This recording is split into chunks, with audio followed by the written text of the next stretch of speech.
How's it going, everyone? Welcome to Found Flicks. On this Indie Explain, we're checking out the rule of Ginny Penn. We're confined to a secluded rest home and trapped within his stroke-ridden body. A former judge must stop an elderly psychopath who employs a child's puppet to abuse the home's residents with deadly consequences. This psychological thriller from New Zealand is quite an odd duck. At times, it's absolutely hilarious, while also being quite disturbing and even straight up depressing at points. Yeah, getting old sucks. There are many genres juggled amongst the story, but the main focus really is about grappling what life is in our twilight years. It's a real showcase for our pair of heavyweight leads. Geoffrey Rush plays to his strengths with an acerbic wit and disdain for anyone that crosses his path. But it's the maniacal John Lithgow that steals the show. As the villain here, he really sets the entire tone of the movie, easily navigating between really funny and surprisingly sinister. It's worth it to see these two going toe-to-toe, and fortunately the script gives them a lot to work with. So let's check out the rule of Ginny Penn, breaking down the story, including Stefan's arc, just what is Dave's problem anyway, and explaining the ambiguous ending. In court, the judge Stefan is distracted from the case, watching a little ant march by, before he stamps it out with a tissue. A voice echoes in, bringing his attention back to reality. He doesn't mince words. The defense paints the man as someone filled with remorse, which he finds humorous. He said repeatedly that he's sorry and he'd never do it again, only to do crime a bunch more times. He had a chance to act on this professed conscience, but none was ever taken. With that in mind, he starts, and the lights get brighter, and he drops his pen. He manages to spit out that he is guilty of all counts, sentencing him to 16 years in prison. The mother starts sobbing and profusely thanks Stefan. He hones his vitriol onto her. Where there are no lions, hyenas rule, he proposes. Does she agree? She doesn't answer, and he feels that she's culpable here too. She knew what was going on and did nothing. Deplorable, he sneers. Don't thank me. Search your soul instead. He damns that she's not the victim here. He's overtaken again and begins stammering, the lights getting overbearing. He takes a drink of water that dribbles down his chin. He exhales and promptly falls to the ground to the crowd's shock. This incident causes a massive change in Stefan's life, being brought to a live-in care facility. He's sent to a room with a roommate, Tony, overhearing him on the phone with his grandkids. The children laugh playfully, and Stefan looks annoyed at the youthful mirth. He shows off a present, a clock featuring several birds, and it's clear that his family loves him a lot. Quite a stark contrast to the completely alone Stefan, who draws the curtain on the display of love. Stefan wheels his way through the facility, and a nurse checks in on another patient. They say nothing, and the nurse moves on, assuming that he's good. You don't really know that, though. Stefan discovers that he does not have total freedom here, trying his keycard on a door and getting denied. There's another open door nearby to the garden. A kitty is watching at the threshold, and Stefan gives him the stink eye as he passes. He sidles up to another grizzled man in a wheelchair. The man hacks heartily while sucking down a dart. He offers one to Stefan, sparking it up for him. The cat catches his gaze again, and the man urges to watch out for that one. He knows when people are about to pass, which is a long-held belief regarding cats. Somehow they can sense when people are at death's door. The cat being named Pluto after the god of the underworld is appropriate here. The guy can tell Stefan is not from around here, and when explaining his career, the man wonders, what are you doing in this shithole? Unfortunately, no one is admitting people right now, particularly from the hospitals, and this place is in his price bracket. The man is curious. Is he a gambler? Well, sort of. Stefan lost a lot of money with bad investments. He rolls off, and the guy coughs, spilling hooch all over himself. Stefan tests the boundaries of the place, trying to figure out how to get out. Shockingly, the guy drops the cig on himself, and the alcohol quickly erupts into flames. The cat stares on, and Stefan watches on, screaming in horror for help. Stefan is unable to sleep, staring up at the blinking smoke detector, no doubt troubled by the man on fire. He rises to relieve himself and stares off, feeling unsettled. We see why, spotting a man with piercing blue eyes watching him through a crack in the door. Stefan is forced to spend time with the other patients to his disgust. A gentleman donned in an odd face mask leads the group through a round of a lovely bunch of coconuts. The singer calls out to various people in the crowd, adding their name to the song. It's Stefan's turn, who shoots him daggers, and he immediately moves on. Yeah, he's a prickly puss, that's for sure. Across the room, the cat jumps into a chair, and the guys on both ends scatter. Then he notices someone else there, the guy Dave that he saw at his door, clutching a baby doll close to his face. Okay? Another lady joins him and warns about that particular group. They're nuts, she proclaims, and they are given toys to play with like children. Some even think that they are children too. She prattles on about how her family will be here soon to get her, just after the holidays. Stefan lets her down. It's early October right now, understanding that she has lost touch with reality reality and most likely has been here quite a while. Stefan complains to the manager about the accommodations. He does not want a roommate. Meredith explains that all the rooms are double occupancy. He isn't fazed. Regardless of that, he was misinformed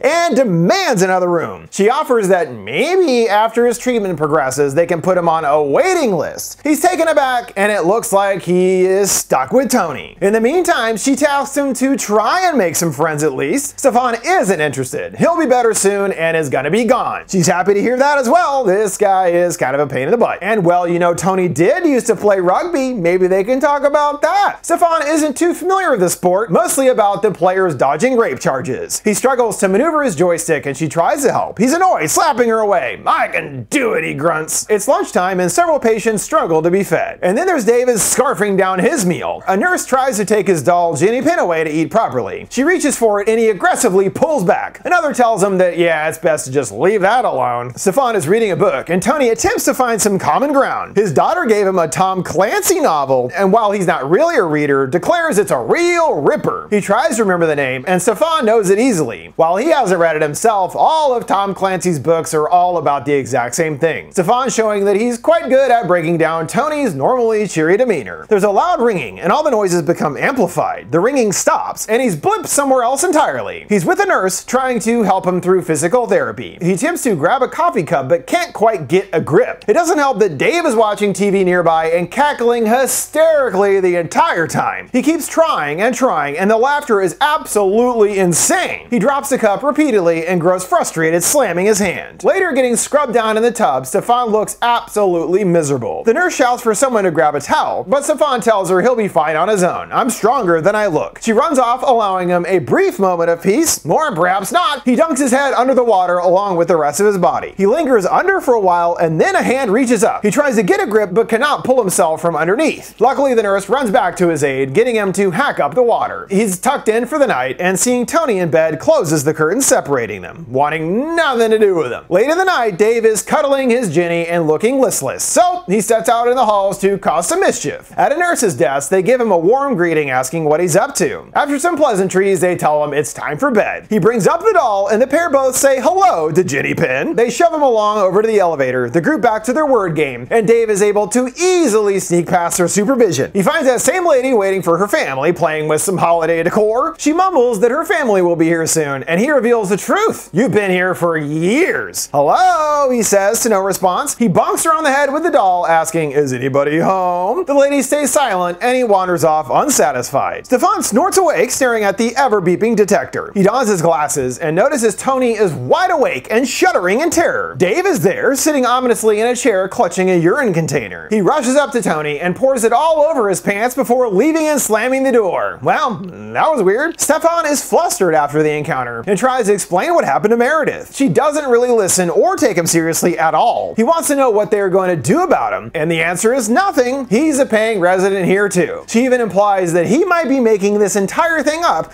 and Stefan is insulted. I know what I saw. Well, what about Tony? He was there too. To his shock, Tony fibs he has no idea what his roomie is on about. He just started making a fuss out of nowhere. Stefan attempts to keep arguing his point, but it falls on deaf ears. Meredith leaves and they get him cleaned up, her shouting after, lights out in 5 minutes. Well, with the staff turning a blind eye, we start really seeing how big of a problem Dave is. During lunch, he straight up yoinks some lady's soup. A nurse tries to correct this, but as soon as she leaves, he snatches it back. Stefan's gaze turns to Dave, eyeing the menace. He even takes the last of the pudding to Tony's disappointment. Man, this guy is evil. Stefan is disappointed in Tony too for not having his back, and launches a personal attack into the man. That's the best you can do, he sneers. After years of failure to execute, he then goes for his career, saying the best thing that happened to him was his injury because what he was best at is sitting on the bench. His team even went on to win the World Cup. No thanks to Tony. Stefan excuses his slurred speech on his recent stroke, but what's his excuse? Over-medication causing a softening of the brain? Or has he always been a stupid cunt? Dave comes over, kneeling right in his face, grinning, I'll see you tonight. Stefan flings a spoonful of pudding right in his face. The nurses take him away, once more not seeing what's really going on here. Dave does as promised, showing up later to the room. He wakes up seeing Dave and Ginny on the other side of the curtain. The doll peeks in, telling him hello in a high-pitched voice. He pushes the curtain back and Ginny climbs right up onto Tony. They ask him, "Who rules?" "Ginny Penn," he croaks back. "That's right," the doll nods. He turns it around and orders him to lick its asshole. Tony does as told. "Good boy," Dave encourages. He grabs out his leg injury and starts insanely snarling like a dog. Stefan stands up to him. "This isn't allowed." Dave grabs him by the throat and tells him to stay still. Ginny joins in. "Yeah, don't call out or you'll get it worse." With that, he takes his leave, giggling on the way out. And this dude is definitely nuts. But what can Stefan do about it? We see he had been pushing the call button the entire time, but it has been disconnected. Tony thinks that things are only going to get worse. Before, he only gave him a slap or two, but now with Stefan here, he has an audience. Dave continues tormenting others in the facility. While Lady is asleep, he steals her dentures from a glass on her bedside. He helps himself to some biscuits and candy, and then rifles through her underwear drawer, taking a pair. On his way back to his room, the cat wanders into his path. He decides to change course and follows the animal. It leads him to a man breathing heavily on the ground. He weakly reaches out a hand for help, and rather than do so, Dave coldly closes the door, sealing his fate. Dave only seems to be attempting to push the boundaries further, seeing just how much he can get away with. During a group dance class, Dave invades the crowd and joins in. He deliberately shakes his hips and pushes people out of his way. He gets more animated, lifting his arms and twirling around, making it all about himself. By the end, he's cleared everyone from the path, the dance floor now entirely his own. Suddenly, he loses his breath and has to take a few puffs on an inhaler. He breathes in deeply, ready to annoy more people. Tony leads a chat with a group of kids playing rugby. The coach tells him there's so many distractions nowadays and wants him to help them understand what they need to succeed in the sport. Tony looks off, seeing Dave watching through a nearby window. He knows that Dave is coming for him and rushes away as soon as the seminar is over. Stefan follows after him. He wheels into a back area enshrouded in darkness. He comes to a laundry room and discovers Tony hiding in a back area. Tony admits that he uses this place to hide from Dave. No one usually comes back here. Stefan is intending to prepare a formal complaint, if he can vouch for him. He hopes he has some kind of insight into Dave's past, but no such luck. He was already here when Tony arrived. Since Tony is unwilling to help, Stefan remains cold towards him. He still intends to get his legs working and will be taking the stairs up to his home and getting on with his life. Old Dave will have Tony all to himself again. He is prickly, and Stefan growls to enjoy his hidey hole, telling him yellow is really more of his color. "You're a coward." Stefan is undeterred in making an official complaint and flags Meredith down. As expected, she still isn't listening, more preoccupied with managing things. He keeps trying to keep up with her, and a nurse takes over driving despite his complaints. In her office, we learn that Dave filed a complaint about him first. She feels that he has something against Dave, and Stefan is all, "Yeah, indeed I do." She interrupts, saying that he stole from him and others. He claims that Dave is the menace here, and she brings up the pudding incident. That was a muscle spasm, he excuses. So she inquires, if we search his room, they won't find anything. He knows that this is a stitch-up, but it's to no avail. They scan through his room and eventually do find something odd stuffed in the mattress. The lady's underwear that Dave took with candy and parts of her dentures attached. Now it's back on him being the problem. Have you been taking your meds? Things take on another level of strangeness when Stefan is going down a hall featuring a wall of staff photos from over the years. There's one featuring Dave from a long-ass time ago. I mean, he even has hair. And then one all the way back in the 60s. He's there too, shockingly. From what we can glean, it looks like he worked at the facility for many years before he wound up becoming a patient here. This does have some benefit, seeing Dave has a box full of key cards now, allowing him access to anywhere on the grounds. He makes his way out to a storage shed for some peace and quiet. "No bastard can see me," he smirks at Ginny. "No bastard knows you're here," she replies. He exhales, looking to a mural of a lake on the wall with a mountain range in the distance. It's another day at the facility, and Stefan is starting to be affected by the monotony of it all. He stares lifelessly down to his plate. The voice is muffled and distant. Dave is sitting with him, even though it appeared to be someone else a moment ago, touting that he's an observant man, and it's best to share and share alike here, Judge. Stefan retorts that communism is always the greatest attraction for those with the least. He divulges that he did consider buttering Dave up with some compliments. The problem is, none came to mind. He's absent of any positive attributes, the human equivalent of a dried up husk of dog excrement. Well, not mincing any words there. Dave laughs and Stefan joins in. He has another drifting moment and Dave pounces upon it. "Have ourselves a wee blip, did we?" he sneers. Stefan says he doesn't know what he's talking about, and Dave kicks him hard in the shin. He keeps kicking him and blaming Stefan for being clumsy. Dave continues poking at him, saying that he feels sorry for him. "Oh, enlighten me," Stefan asks. "Well, the way he's headed, he's seen it 100 times before. It just gets worse and worse to the point that you can't speak or even lift a finger. Just trapped in your body, praying for it all to be over." He feigns that it hurts to tell him this, but the healthiest thing for him is to accept that soon he is going to be a turnip and kicks him once more for good measure. Stefan shrieks to do it again,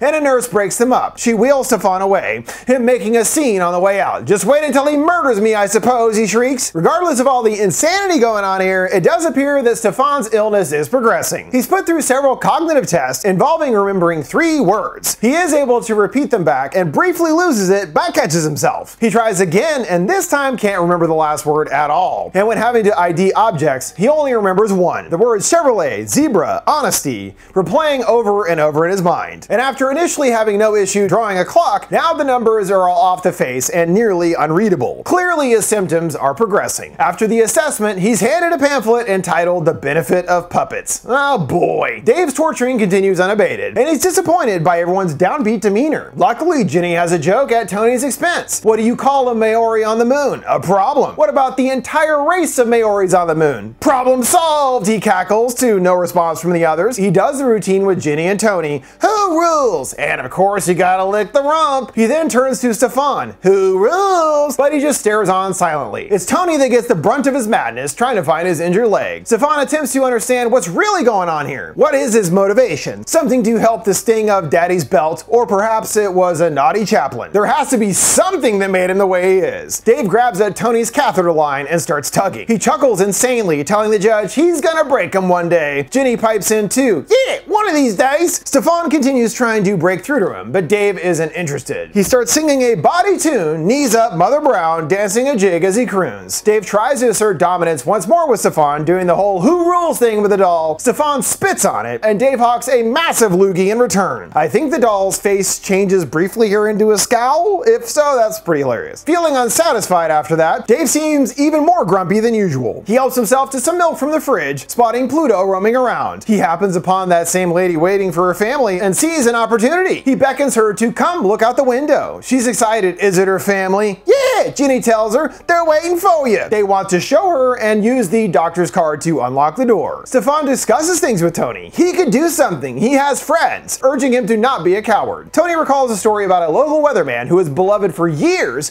but had an embarrassing death. The only thing people ever remember is that. In his case, his son looks up to him in a certain way, and he doesn't want that to change. He doesn't want him to pity him. That's pretty sad, honestly. He'd rather put up with this abuse rather than even try to make it into a bigger situation. Especially seeing how the staff doesn't ever take their complaints seriously. They are kind of stuck at Dave's psychotic mercy. Dave tracks the lady down, scratching the kitty, and grabs his key card back. He points outside. Look, her family is waiting right out there. She can't see them, and Ginny tells her to get her eyes checked. They open the door, and the doll tells her it's time to check out and waves goodbye. Though there's a problem when he returns to his room, he realizes he grabbed the wrong key. He rushes outside into the night to try to find the lady. He seems to have lost her, and dawn is coming soon. He runs on and finds her face down dead in a puddle. Without hesitation, he rummages through her pockets and finds what he was after. All the activity triggers another asthma attack. He retrieves his inhaler and is able to breathe again. After he scrubs off the dirt in the shower and makes sure to give Ginny a good washing up too. Out in the morning, the lady's body is splayed in the calm, serene forest. Quite a disturbing image. The cops arrive dealing with the crime scene, Tony and Stefan knowing what must have happened to her. Dave is insane as usual, cackling while watching a nature doc about hyenas appropriately enough. This reminds us of Stefan's words from the opening regarding lions and hyenas.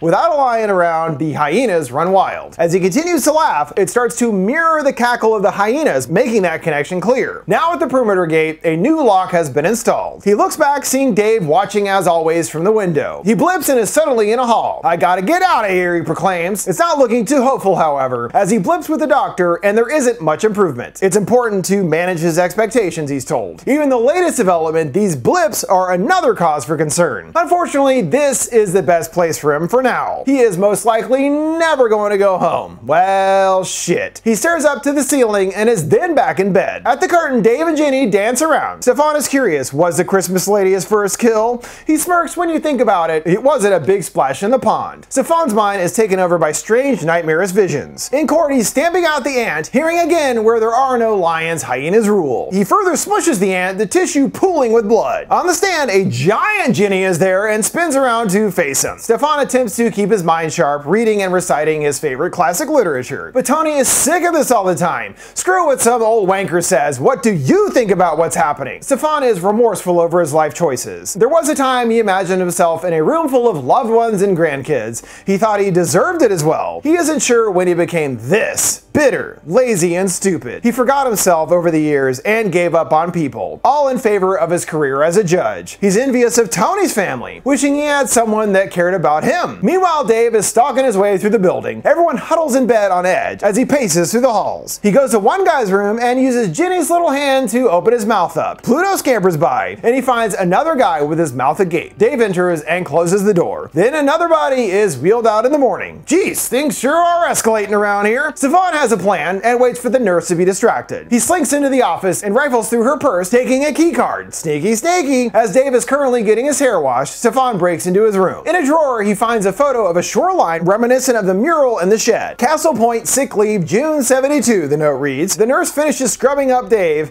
and he is getting antsy. In his room, she helps him get dressed, laying out his clothes. Then something catches his eye, noticing some dirt out of place. And he knows something ain't right. In the rec room, he turns up the beef with Stefan. He puts on a record, the same Knees Up Mother Brown song, but now bestowing him with a full-on performance. And he really can pull off some impressive moves in his loafers. The crowd turns quite uncomfortable, everyone essentially forced to watch his unhinged performance. Kinda hilarious though, I've been singing that stupid song ever since. Knees up Mother Brown, knees up Mother. Dave is overtaken with more breathing issues. Yet this time when going for his inhaler, he finds it empty. He tries another and it's empty too. Stefan is holding the wallet, tapping along happily to the song. We see him earlier going through each and every one of his inhalers and emptying them all. Dave starts heaving more aggressively and the audience stays uninvolved. Yeah, they are not going to be lending you a hand, buddy. Dave struggles his way to his room and stumbles inside. He rifles through the drawer, but no help there. Every single one of those boys is empty. With no relief, he wheezes across the floor, hacking and straining out in the hall. He can no longer continue and goes limp. Stefan is back to staring eternally at the beeping light with his button at the ready. Hoping that his plan worked, he sets down the button for a moment and attempts to get some sleep. It's the next day and things are looking good. The table where Dave always sat is now empty. Tony and Stefan look around to make sure and can't believe it. They exchange looks of relief like, thank fuck for that. The group peacefully watch another nature documentary, and it looks like Tony and Stefan are bonding after all. There's another blip, and he's in a room all alone. He looks down and lights pulse past his feet. They pass right by his room and see it's a snarling Dave driving his steed. He lets him go right into a chair, knocking him on his ass. He takes out one of the lovebirds, pushing him away. He pretty much assaults the lady and takes her in his arms for a solo dance. He then starts getting her ready for bath time and starts hungrily undoing her clothes. Nearly there, mummy, he licks his lips. Stefan grabs a cane and wobbles to his feet, whacking him upside the head. The nurses show up to break things up and drag Stefan away, missing everything as usual. The ringing crescendos, and Stefan is now in bed attached to oxygen. He dreamily glances over, and a row of ants march up a tube. He looks to the other side, now seeing he is in a much more hospital-esque room and completely alone. He is unfortunately well on his way to becoming the dreaded turnip. Jeez, bummer. Dave pays him a visit, detailing a chance encounter he had with Stefan many years ago. He was working as a janitor in his 40s and was at a gathering of bigwigs, an award ceremony, he recalls. While he was cleaning, he heard the audience was enthralled by the speaker.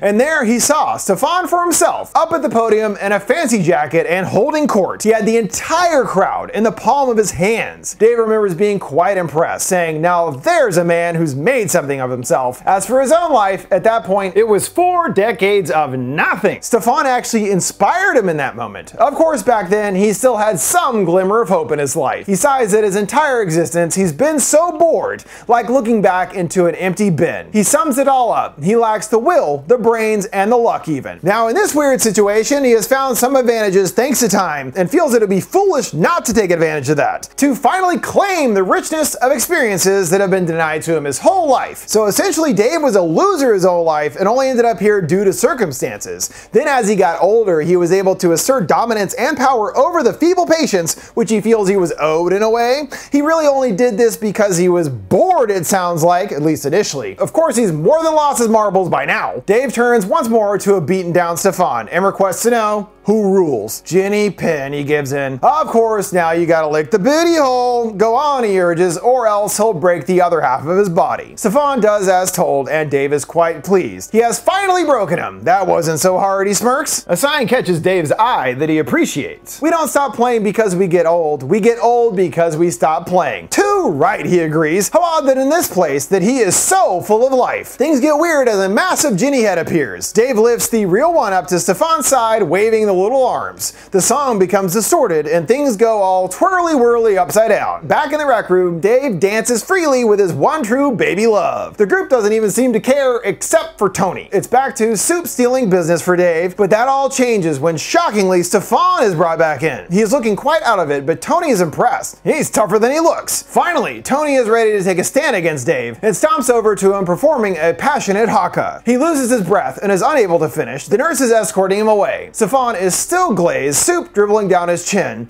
and it looks like all this was too little too late to stop this maniac. Later that night, Dave springs into action, going right to Tony's room, but he finds the bed empty. As he walks away, Pluto is there watching on. Dave must know about Tony's hiding spot, heading right to the laundry room. About to leave, he hears a grunt from the other side of the door. He creaks it open, seeing Stefan there instead. He goes at him, and Stefan goes for his throat. Tony is there too and grabs his legs tight. Dave tries fending them off with a doll, but it does not do much damage. Stefan shoves a sheet in his mouth, trying to choke him out. Dave struggles to get free, but soon his breathing ceases. The deed done, Tony sobs softly to himself. The pair take a minute to get their bearings, Dave's body in the middle. They pull back the sheet and he is dead as a doornail. Their nightmare is finally over. Tony helps Stefan into his chair. Appreciative, he wipes away his tears. Stefan puts a steady hand on his shoulder. Now a true friend. They throw Ginny on the Barbie and the plastic begins melting away. With Dave gone, there is finally some peace in the facility, things back to some kind of relative normalcy. Stefan is seen interacting with somebody else playing a game of backgammon, so maybe he's not a,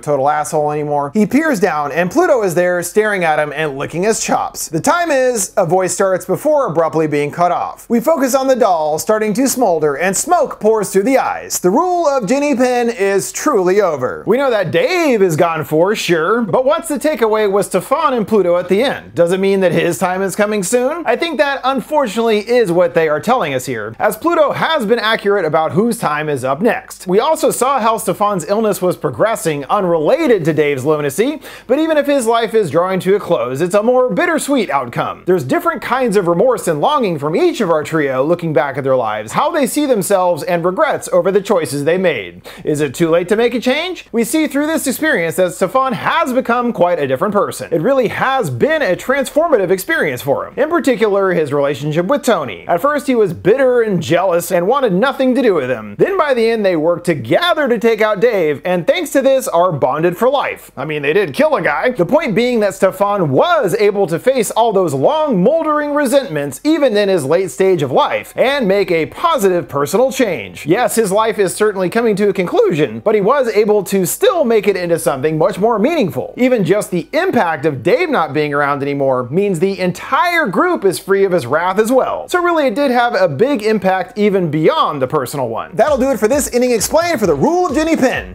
But if there's anything you'd like to see me cover, send any request my way on any of my social medias. Make sure to like, subscribe, and follow. Thanks for watching Found Flicks. See you next time.